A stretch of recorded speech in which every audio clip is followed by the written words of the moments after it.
Support comes from the Missouri Forest Products Association, committed to conservation and careful management of the state's forests to make them more resilient and better habitats for wildlife. ChooseWood.com. Welcome to St. Louis on the Air. I'm Sarah Fensky. Ohun Ashe first went to a protest because she wanted to tell stories. She'd majored in journalism in college, and she grew up in Jennings, which is just outside Ferguson. When protesters filled the streets of North St. Louis County after the death of Michael Brown, she went there too as a videographer. Today, Ohun Ashe still tells stories, but she's now a frontline protester, advocating for justice for her community. It is our duty to fight for our freedom. It is our duty to fight for our freedom. It is our duty to win. It is our duty to win. We must love and support each other. We must love and support each other. We have nothing to lose but our chains. We have nothing to lose but our chains. And that's Ohun leading a protest in Clayton on May 30th. And she also has created a website for the culture STL. It seeks to promote and support Black-owned businesses in St. Louis. Now, not surprisingly, those dual roles keep her busy these days. In fact, just last night, she was at the Florissant Police Department to demonstrate against Police Detective Joshua Smith. Smith was caught on video apparently hitting a man with a police SUV and then assaulting him while cuffing him. But Ohun still made time to join us today. So Ohun Ashe, welcome to the program. Hello, thank you so much for having me. I'm excited to be here. So you were in Florissant last night. How did that go? Oh my goodness, the energy in Florissant is just so alive. I think people are tired of seeing these police tactics that are literally harming and brutalizing Black people. So it was amazing to stand out there with people who are just saying enough is enough, and are willing to put their feet on the ground to say no more. Was it a pretty big crowd that was out there last night? Yes, the numbers have been so amazing. It's been so many people from so many different backgrounds. So do you see the conduct of Joshua Smith? Again, he's the police detective in Florissant. He's now been fired for what he did to this man captured on this apparently like a doorbell type video where it was just filming from somebody's house. Do you see what Joshua Smith did as being the next big flashpoint here locally? Absolutely. I think that it is important to say that these sort of situations happen all of the time, and most of them aren't captured. It just so happens that this one was recorded on a Ring doorbell, or we would have never known this story as well. So I think that it is just that next thing that highlights what is going on in police brutality, what is going on in the Black community, so that people can see that we aren't just making this up, that it is a real problem and it's something that we do need to solve. Do you think it helps at all that Florissant fired him so quickly? I honestly do not feel like they fired him quickly enough. To watch that video is literally watching. He could have been the next name on the list of Black people killed by the police. It easily could have went that route. That video was hard to watch. I mean, it was an ugly, ugly situation for that man being cuffed and assaulted there. Yes. And that is the reality for so many Black people. That is something that we see in our communities all of the time. So it is time for that culture change to happen, to when incidences like this happen and occur, the officer should be automatically fired. It should not take that long to quote unquote investigate when you see something on video that horrendous. What would you like to see happen in Florissant now? You know, they fired this officer, but as you've made clear, that's not good enough. What could they do going forward to restore your trust in that department? Well, this officer needs to be charged and convicted. That was brutality at its finest. And if anybody else was doing that, if I was to hit somebody with my car to do make an arrest or to do anything, I would be charged right now. And they need to be held to that same standard. So, bigger picture, we were talking a bit there about fluorescent, but I know there's so much more that you have been protesting about and that is on your agenda these days. I want to go back to the beginnings of your involvement in this movement. You've said that you started going to protests in 2014 as a, quote, participant observer. When did that change for you? So I started out as just media being out there in Ferguson. And it wasn't until the Jason Stockley protest that I really started in the organizing world more. And I just felt like for so long I had been telling the stories of other people, uplifting the voices of other people. And I thought it would just be important for me, now somebody that has witnessed, that has been to protests, that has been to the community meetings, that has shown up, to have something to say and to put on that organizing hat in an attempt to find justice for Black people as well. Now, we journalists, we've historically been taught to be neutral. And I know you studied journalism and videography at Southeastern Missouri State. Was it hard to drop that pretext of objectivity and say, hey, you know what? Like, here's what's important to me. Here's what I'm fighting for. Absolutely. I don't even think it stuck too long, just trying to be neutral and just trying to show what was going on out there. Because what we were seeing was the media replaying the same looting and burning. And when I was going out there, I was just like, that's not what's happening. It's a bigger picture to all of this. So that's why I started documenting. And that's why I just wanted to show the side of the people, because I felt like the reporting was unjust. So when you went out there to document this and to take video from the scene, you weren't just going out there to sort of neutrally regurgitate what was happening. You had a point of view that other people's point of view weren't adequately explaining what was happening right there in your community. Yes, I thought that it was so important to use the platform that I had to just uplift the voices, to speak for what was going on and showcase in real time what was happening. And so you say then with those Stockley protests, and this was in 2017, it was, of course, the former St. Louis police officer. He was charged with murder for, the prosecutor said that he had basically just executed the suspect and then maybe dropped a gun on him to make it look like, this was a guy who was asking for it. He was found not guilty. People took to the streets. You said that's when you really crossed over to that entirely there as an activist role. What kind of role did you play in those protests? So I always call myself the sixth player. I am willing to do whatever that is. If it is making the flyers for the protest, if it is leading a march, if it is chanting, if it is live streaming so people can watch in, no matter what position I need to play, I will play it. That probably makes you a pretty valuable member of these groups setting up these protests. I would hope so, but everybody, every piece, even if you are just coming out to support, you are so valuable, because we couldn't make the points that we are trying to make without the support of the people. Has the role that you play, has that shifted then from 2017 to what's happening right now as St. Louis is again taking to the streets? I don't think it has shifted too much.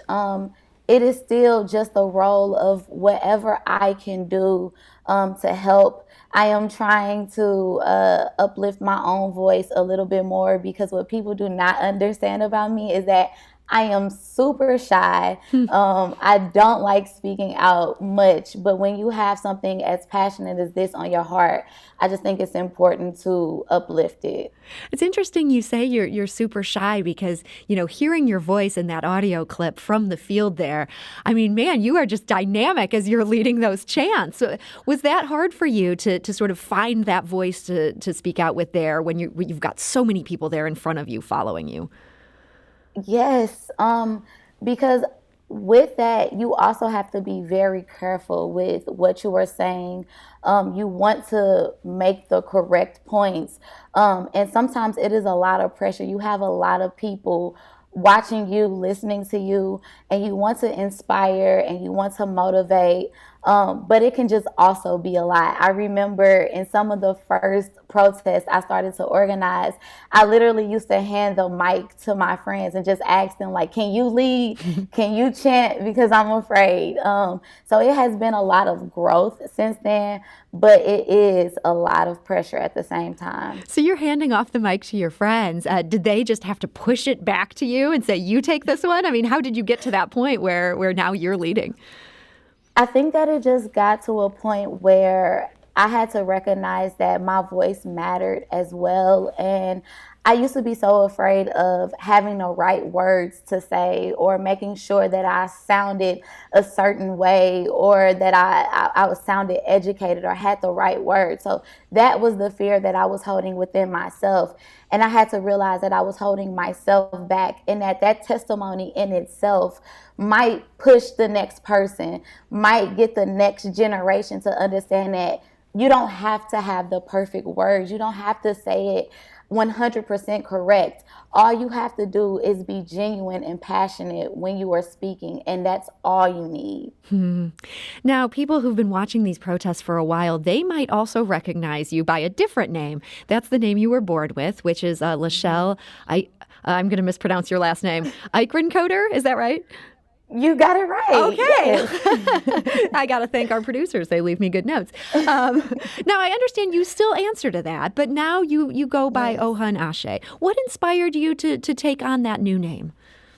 So I felt like as I was transitioning throughout Ferguson up until now that Lachelle Eichencoder, which I love my mom, but it just didn't feel like it fit me in this role as much because I felt like I was transitioning as a person as well. Ohun is a Yoruba tribe name that means the voice, and Ashe is to be.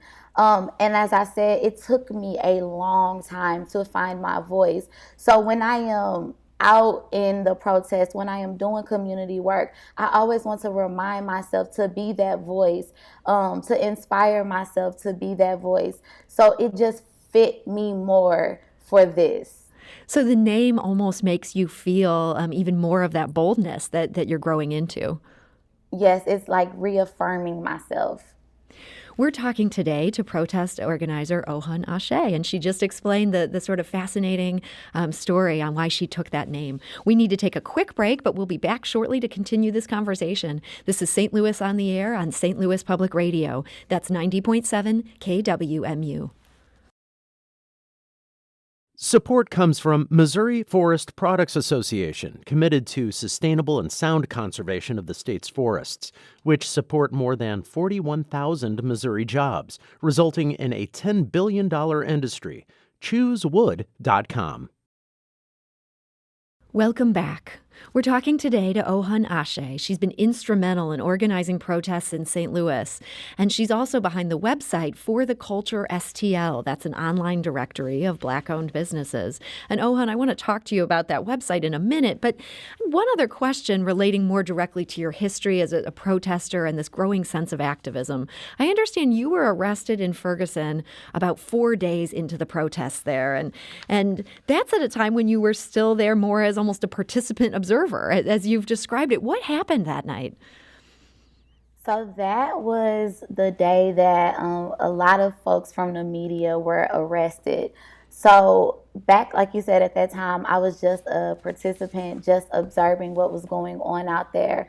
And it was this elderly man on crutches. And this was back when West Florissant was blocked for miles. And you had to walk a long way to get to the protest. And it was an elderly man on crutches who was just trying to get home.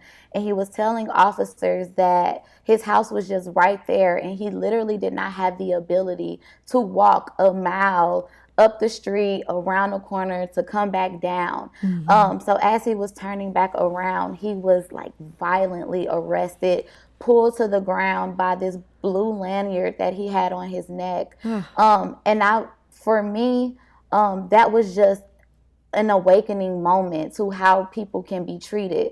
So as I stood there still recording, officers then walked up and told us to move back. I was at the same line as other media, and we told them our rights, and we knew that we had the right to record. And right after that, they arrested me. They had guns to my head, my hands behind my back, trying to break my camera. And that for me was that first experience, and just a piece of the brutality. I felt less than human. And I just understood that everything the people in my community were saying, it's like you just did not matter. And that was almost like a switch for me, from just participating to now knowing that it was a real story and truth to be told. So they arrested you. They took you away. Did they ever bring, more formal charges against you for that? No, the charges ended up being dropped, and nothing ever proceeded with that. So they just wanted you out of there. They didn't want you to be recording what was going on and... Exactly. They want to cover up those tactics as much as possible. But that only pushes people to tell their story more. That's exactly what happened with me. Yeah, it sounds like that was not at all a moment that made you think, oh, you know what, I better not go out there anymore. You had just the opposite reaction. Exactly. So in addition to the work you have where you are marching the streets and leading these chants and helping to organize these protests, you also have this website. This is called For the Culture STL. How do you see your work with that site fitting into the activism that you do on the streets? Well, this site became exactly from the activism that I've been doing. I started the site shortly after the Jason Stockley protests started to slow down, just to be a way to uplift Black businesses in our community, as well as push back on the narrative that we don't have events and things going on in our community. And I just thought it would be perfect to have this comprehensive space to uplift Black businesses and to uplift Black events in our community. So you set this up. When was it that you first launched the site? The site launched on April 1st of 2018. Okay. And so what kind of response did it initially get? In the first month, we had already had over 20,000 views, and had been viewed in almost 40 of the 50 states. Wow. The response was unbelievable. It was bigger than I even thought it could be. This was very specific. This was for Black people in the St. Louis region. So to see basically the world watch this website grow, to have support from the world for this website was just, mind-blowing. Do you have any idea how they were finding this website? Like, was it being shared through social media, or more that they were Googling some key terms of what you were covering? So it was by the initial jump and influx of the website was word of mouth through social media. We didn't have any special sort of branding, no special marketing. It was just from the people sharing. And I think that is a testament to the power that we hold as people. Now, so many people who maybe never gave a thought to Black-owned businesses or, frankly, to the Black experience in the last month or so are starting to pay some attention to this issue. I'm wondering if that's given any sort of boost to your site. The site has had an extreme influx in these last few weeks with the protest, because I think a lot of people realize that it's not just one avenue. When we are talking about humanity and justice for Black lives, it takes multiple things, and Black people being able to be economically stable is just as important as well. So it has been a huge push on the website, and I am just so amazed and appreciative for it. So you've got, as you say, you share and highlight events that might be of interest to people in the Black community. You've also got sort of a directory of Black-owned businesses. What does somebody have to do to qualify for being included in that directory? So the directory is 100% free. All they have to do is email me at fortheculturestl@gmail.com. I will just send them what I actually need, a picture, a description, a link to their website, because this isn't just housed for the culture. we link people directly to them because it's for them. And it's just as simple as that, just being a Black-owned business in the St. Louis region. Now, you say you had grown up in Jennings. I'm wondering if you have Black-owned businesses you remember going to as a kid that are sort of on your mind as you work on this project, just some favorites through the years, whether they're still around and still going strong.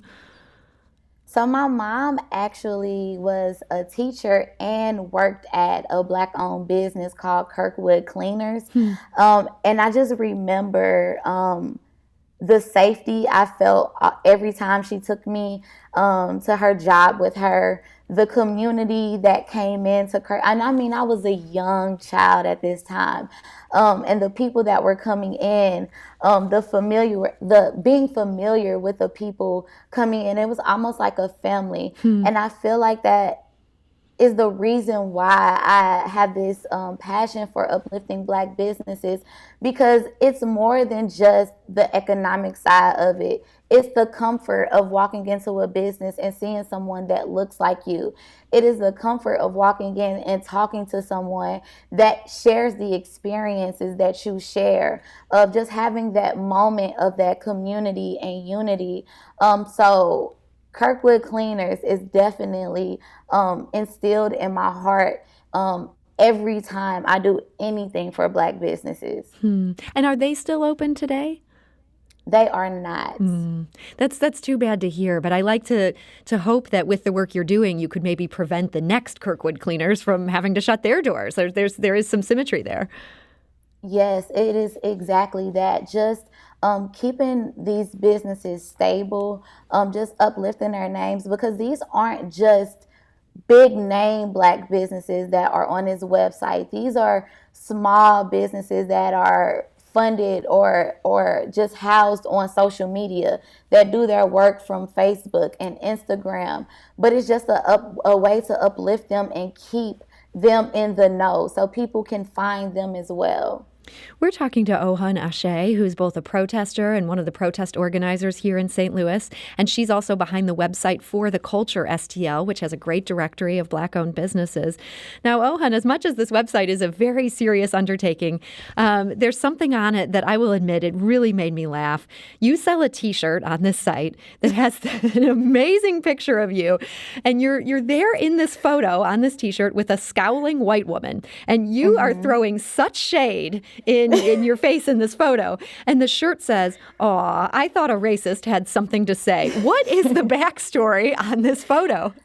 Oh, wow. So this is a woman that I have a lot of history with, and it started at that moment. So this was a special council meeting that was happening in Richmond Heights. This was after the 2017 Galleria protest.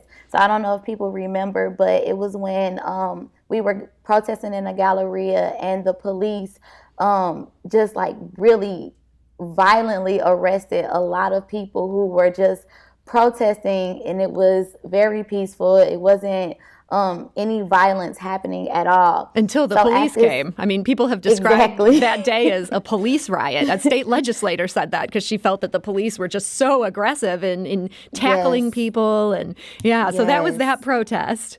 Yes. And they were deciding almost a year later to charge the people who were arrested, and they were having a special council meeting about that. So we had, of course, the protesters who were out there at the meeting. And then, of course, we had the police and police supporters at the meeting.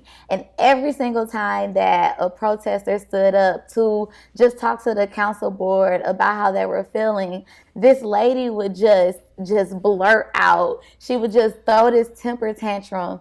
So I got up and I sat next to her to really just understand what her issue was and what the problem was. And she actually started talking to her friend next to her, calling me out of my name. She took a photo of me very quickly, put it in some police support group and said, "Who is this B word?" Oh my goodness. Yes, and at that moment is when the picture was taken, because I was just dumbfounded on why this lady was being like this. And that just started our history. That's wow, that is quite a backstory. And I gotta say, I think other people might have taken that incident and maybe not poked fun at it. Like they might have been just genuinely angry that this woman was being so rude to you. Do you feel like humor is a good tool against bigotry? I think that for Black folks, especially, whatever we have to do to find joy in these circumstances and in these situations are important, because I was very upset at the moment, but you cannot let that overpower you or overtake you. So it's definitely important to just find some humor, find some joy. So now I can look back at that photo and just laugh at that moment. But at the time, it was not funny. So you've kind of reclaimed that moment by sort of putting a sarcastic spin on it. Yes. It's a great T-shirt. I got to say, if people feel like a real conversation starter, you can find that on For the Culture STL. It's boy, it stopped me in my tracks. But on a more serious note, these protests have now happened nearly every day in St. Louis for the past 2 weeks, and I know there's a number of different groups that have organized different protests. And but you're right there in the thick of things. Do you ever give yourself permission to just take a night off, do some self-care? I have learned to give myself that space.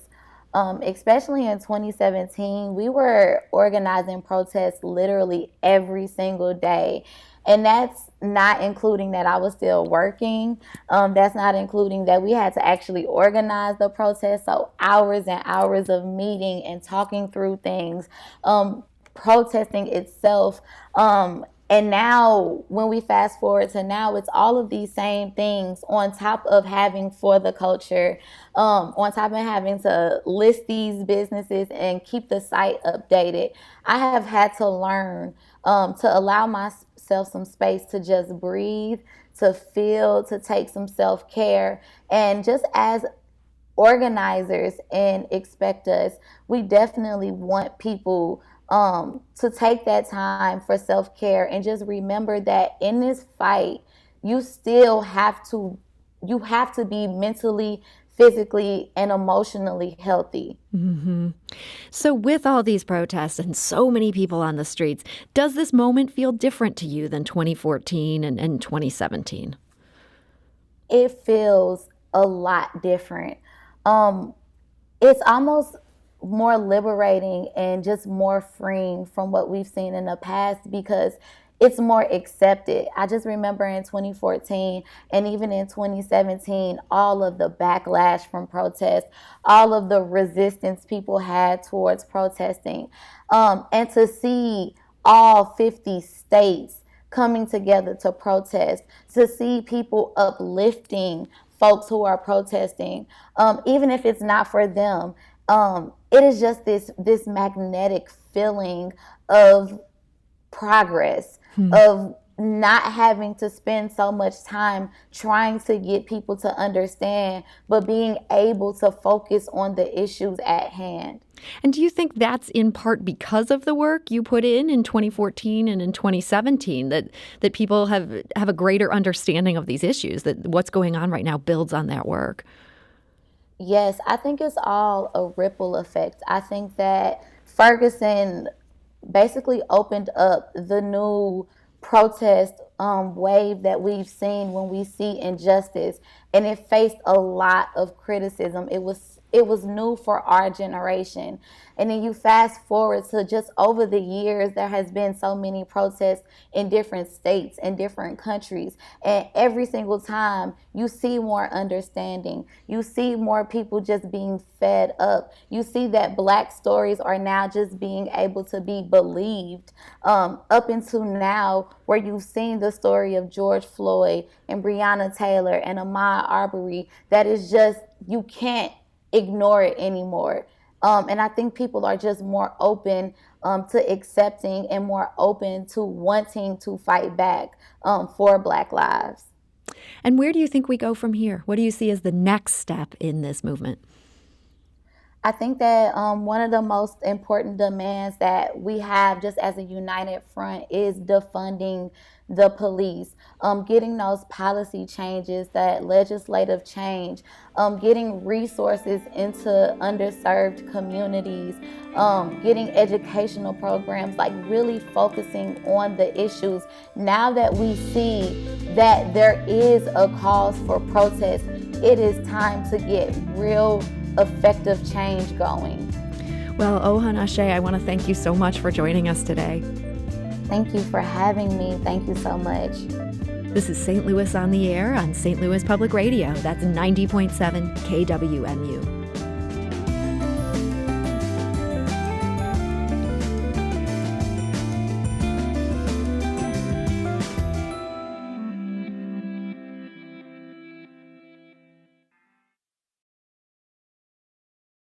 Support comes from Missouri Forest Products Association, committed to sustainable and sound conservation of the state's forests, which support more than 41,000 Missouri jobs, resulting in a $10 billion industry. ChooseWood.com.